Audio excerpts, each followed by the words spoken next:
Eagles defensive end Michael Bennett will be turning himself into Houston police Monday, his attorney Rusty Hardin confirmed to NBC Sports Philadelphia Sunday night. Bennett on Friday was indicted by a Harris County, Texas, grand jury for a felony charge of injury to the elderly, included intentionally and knowingly causing bodily injury to a person 65 years or older, and there is a warrant out for his arrest. Hardin told USA Today that Bennett has been out of the country. Hardin also expressed that he was concerned about the rhetoric Houston Police Chief Art Acevedo displayed during a news conference Friday. During that news conference, Acevedo called Bennett morally bankrupt. "My initial reaction is that everyone needs to calm down a little bit," Hardin said to USA Today. He's a professional football player who is very respected for his work on social issues.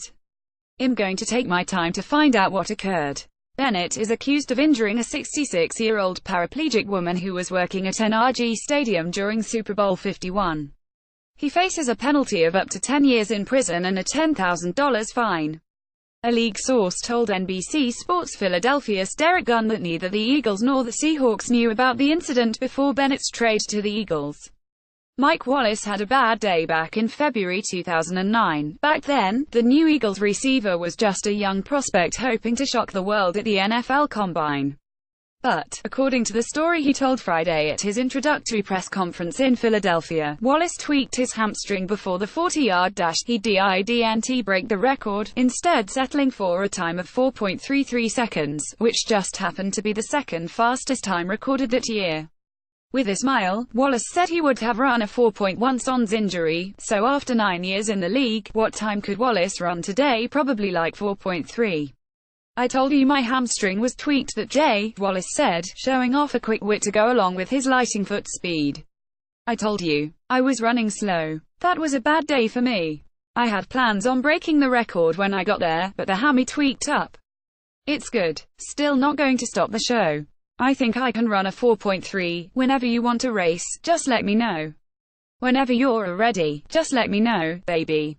We can do it. I'm with it." Always. When the Eagles brought in Torrey Smith, another veteran speed receiver last year, he challenged a different reporter to a race. "So the lesson is this: don't question the speed of a speed player." Wallace said he trains with younger players during the off-season to maintain his world-class speed and to keep him young. So far it's working. Even at 31 last, he still caught 3 passes of 50-plus yards. See story. But it's important for Wallace that people know he's more than a deep threat. On Friday, he said a player can't put up the numbers he has in his career: 538 receptions, 8,072 yards, 57 touchdowns, by running just go routes. "The stereotype of being just a deep threat bothers him, yeah, but at the same time, as long as my teammates know what type of guy the first am, my coach knows what type of guy the first am," he said. "It is what it is. It's a world where you can't please everyone. And 99% of the people, I don't even know them. I really could care less about what they have to say about me. I'm going to go out and continue to be Mike. I've been playing 10 years being Mike and not worrying about what other people say, so that's what I'm going to continue to do." While Wallace is more than just a straight-line runner, his speed is what has always separated him. He knows that. And for a player who will turn 32 before the start of the 2018 HES had to change the way he takes care of his body. On Friday, Wallace admitted he used to eat fast food all the time. He doesn't eat it anymore. He said he just needed to learn how to be a pro. He was lucky enough to have veterans around him to show the way.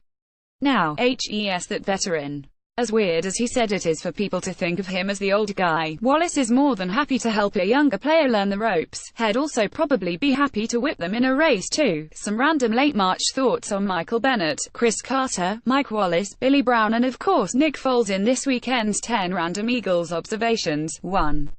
I have no idea what Michael Bennett didn't do on Super Bowl Sunday at NRG Stadium last February, but I do know this is a precarious situation for the Eagles. Team chemistry was the Eagles' biggest strength last year, and that's not easy to duplicate when the roster changes. What Bennett is accused of is truly terrible. But it's a weird story. How is there no video of an incident that occurred at a Super Bowl? Aren't there cameras everywhere? And why didn't the cop who allegedly witnessed the incident arrest Bennett once he was assured the alleged victim was okay? Bennett didn't go anywhere. The 14-month gap between incident and charges is odd. And how could the Eagles not know about the investigation? The bigger question is exactly what kind of person are the Eagles getting in Bennett, and is he someone they want in the locker room for the next year? Maybe the answer is yes. Doug Peterson, Howie Roseman and Joe Douglas seem to have a pretty good feel for this stuff. But this is definitely a major distraction and just about the last thing the Eagles need to deal with right now, too. If the Eagles don't sign a veteran tight end, keep an eye on Billy Brown, who had an impressive training camp last summer and spent the on the practice squad. He's 6'4", 260 pounds with great hands. Yeah, he was an undrafted rookie. But remember, that's how Trey Burton started out. 3.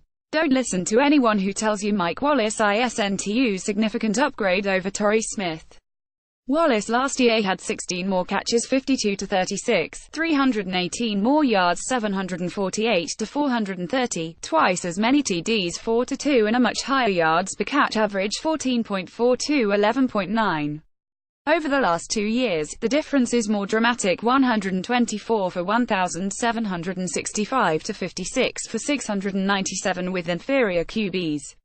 And Wallace is cheaper. With Alshon Jeffrey, Nelson Agholor and Wallace, the Eagles are loaded at wideout. 4. I heard Chris Carter ripping Nick Foles the other day, saying he's not an NFL-caliber starter and only had a handful of good games last year. He also only played a handful of games, and one of them was the Super Bowl. If I remember correctly, Foles may never get credit outside Philly for what he accomplished last year, but at this point, it doesn't matter. The Lombardi Trophy lives at the NovaCare complex now. 5. Speaking of Foles, in the 2017 postseason on third down, he was 26 for 32 for 398 yards and 4 TDs and a 158.1 passer rating. 6. Read it again. Foles threw 6 incomplete passes on third down during the entire 2017 postseason. 7. The Eagles converted 71 and 62% of their third downs in the NFC Championship game and Super Bowl, respectively. They had only converted 62% of their third downs in consecutive games twice previously since 1991. 8. The conversations about whether the Eagles are better or worse than last year are silly, considering we're 6 months from opening day. The Eagles last year added Chris Long, Patrick Robinson, Tim Jernigan, LeGarrette Blount, Corey Graham and Ronald Darby later in the offseason than it is now, and J.J. during the roster is a long way from being a finished product. 9. I've got Derek Barnett with 12 sacks next year. Interesting that from week 6 on, Barnett had only one fewer sack than Brandon Graham, 6.5 to 5.5. You could just see him getting better and better each week.